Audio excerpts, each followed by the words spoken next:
ఈ రోజు మనం ఒక అద్భుతమైన ప్రాంతం గురించి తెలుసుకోబోతున్నాం. దేవభూమిగా కొలిచే ప్రాంతం అది. ఇప్పటి వరకు ఎవరికీ బానిసగా బ్రతకని చిన్న దేశం అది. ఇక్కడి వారిలో చాలా మంది 100 సంవత్సరాలకు పైబడి జీవిస్తున్న వారున్నారు. ఇంతకీ ఆ దేశం మరేదో కాదు, మన ఇండియా పక్కనే ఉన్న Nepal.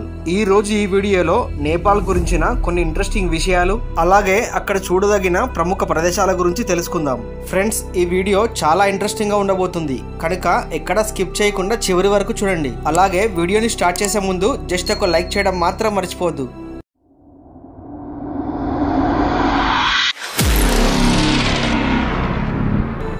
Federal republic of Nepal లో జనాభా సుమారు 3 కోట్ల మంది ఉంటారు. జనాభా లెక్కల పరంగా నేపాల్ 69వ స్థానంలో ఉంది. ఇక నేపాల్ లో 20% ప్రజలు నగరాలలో ఉంటే 80% గ్రామాలలో జీవిస్తున్నారు.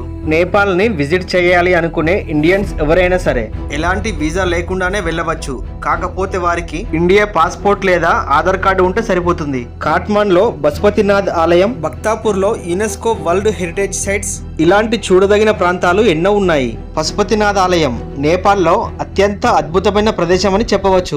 నేపాలీలు శివుడిని జాతీయ దైవంగా కొలుస్తారు. కాట్మాండ్ లోని బాగమతి నది ఒడ్డున ఈ ఆలయం ఉంటుంది. యునెస్కో వరల్డ్ హెరిటేజ్ సైట్స్ లో అలాగే 275 శైవ క్షేత్రాలలో పశుపతినాథ్ ఆలయం ఒకటిగా నిలిచింది. ఈ దేవాలయంలోకి హిందువులకు మాత్రమే అనుమతి ఉంటుంది. మహాశివరాత్రిని ఇక్కడ అంగరంగ వైభవంగా నిర్వహిస్తారు. ఈ పండుగ నాడు భక్తులు వేల సంఖ్యలో పశుపతినాథుడిని దర్శించుకుంటారు. ఇక మరో ఆలయం ముక్తినాథ్ దేవాలయం. నేపాల్లోని ముస్తాన్ జిల్లాలో ఈ ఆలయం ఉంది. ప్రపంచంలోని ఎత్తైన దేవాలయాలలో ఇది ఒకటి. ఇది శ్రీ మహావిష్ణువుకు సమర్పించిన ఆలయం. ఈ ఆలయంలో శాలిగ్రామ శిలలను పూజిస్తారు. హిందువులు ముక్తినాథ్ ఆలయాన్ని ముక్తి క్షేత్రంగా భావిస్తారు. ఈ ఆలయం సముద్ర మట్టానికి 3800 మీటర్ల ఎత్తులో ఉంటుంది. ముక్తినాథ్ ఆలయాన్ని చేరుకోవాలి అంటే సాహసయాత్ర చేయవలసిందే. అలాగే నేపాల్ రాజధాని కాట్మాండ్ సిటీని చూడాలంటే 2 కళ్ళు సరిపోవు.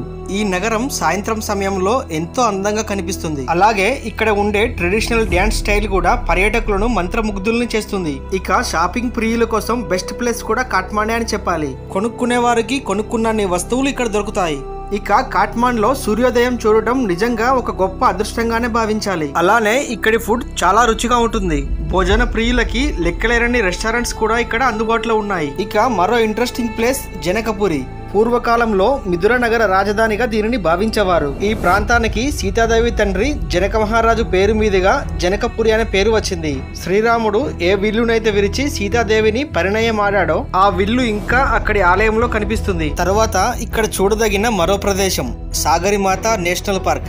ఇది ఒక అద్భుతమైన నేచర్ పార్క్. ఇక్కడ రకరకాల వింత వింత మొక్కలు, జంతువులను కూడా మనం చూడవచ్చు. ఎవరైతే ఎవరెస్ట్ కి వెళ్ళలేని వారు ఉన్నారో వారు ఈ సాగరిమాత నేషనల్ పార్క్ కి వెళ్తే ఎవరెస్ట్ ని చాలా దగ్గర నుండి చూడవచ్చు. ఇక నేపాల్ లో చూడదగిన అందమైన ప్రాంతాలలో పొఖారా ఒకటి.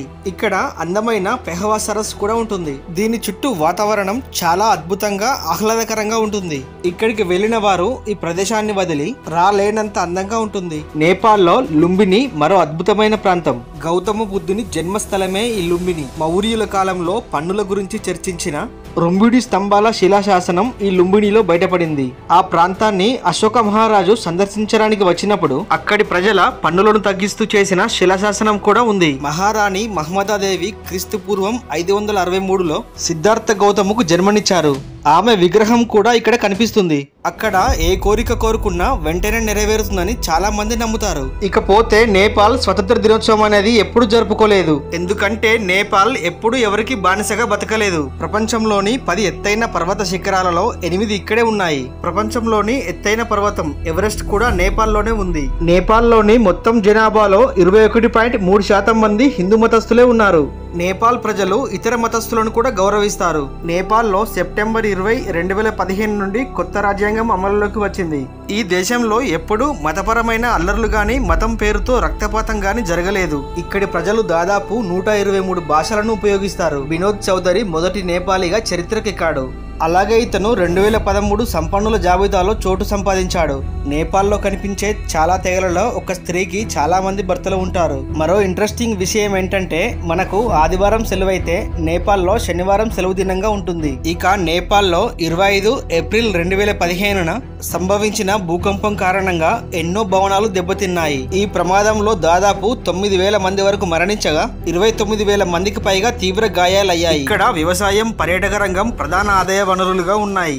నేపాల్ ప్రపంచంలోని అత్యంత పేద దేశాలలో ఒకటి. నేపాల్ పురాతన చరిత్ర అంతా కాట్మాండ్ లోయ నుంచే ప్రారంభమవుతుంది. ఇక్కడ లభించిన రాతియుగం నాటి 9 వస్తువుల ఆధారంగా హిమాలయ లోయలో మానవ జాతి ఉనికి 11,000 సంవత్సరాల క్రితమే ఉందని నిర్ధారించబడింది. నేపాల్లోని గూర్ఖా సైనికులు తమ దేశానికి రక్షణ సైన్యంగా ఉంటారు. నేపాల్లోని హిమాలయ పర్వతాలు భారత్, పాకిస్తాన్, చైనా, భూటాన్ వంటి దేశాలకు విస్తరించి ఉన్నాయి. అలాగే 5 ప్రధాన నదులైన గంగా, యమున, బ్రహ్మపుత్ర, యాంజీ, సింధు అన్ని కూడా ఈ హిమాలయాల్లోనే పుట్టాయి. అందుకే ఈ హిమాలయాలు ఈ ప్రపంచంలోనే 3వ అతిపెద్ద ప్రదేశంగా నిలిచింది. ఇక్కడ 2006లో మొదలైన ప్రజాస్వామ్య ఉద్యమం కారణంగా 2008లో నేపాల్లో రాచరిక పాలన ముగిసి రిపబ్లిక్ పాలన ప్రారంభమై రామ్ భరణ్ యాదవ్ నేపాల్ తొలి ప్రధానమంత్రి అయ్యారు. సో ఫ్రెండ్స్, చూసారు కదా ఈ ప్రపంచంలోనే అందమైన దేశం వెనుక ఉన్న అసలు కథ. ఈ వీడియో కనుక నచ్చినట్లయితే ఒక లైక్ చేసి మీ ఫ్రెండ్స్ అండ్ ఫ్యామిలీకి షేర్ చేయండి. అలాగే ఇలాంటి మరిన్ని ఇంట్రెస్టింగ్ వీడియోస్ కోసం వెంటనే మన ఈ ఛానల్ ని సబ్స్క్రైబ్ చేయండి. Thank you friends, thank you for watching.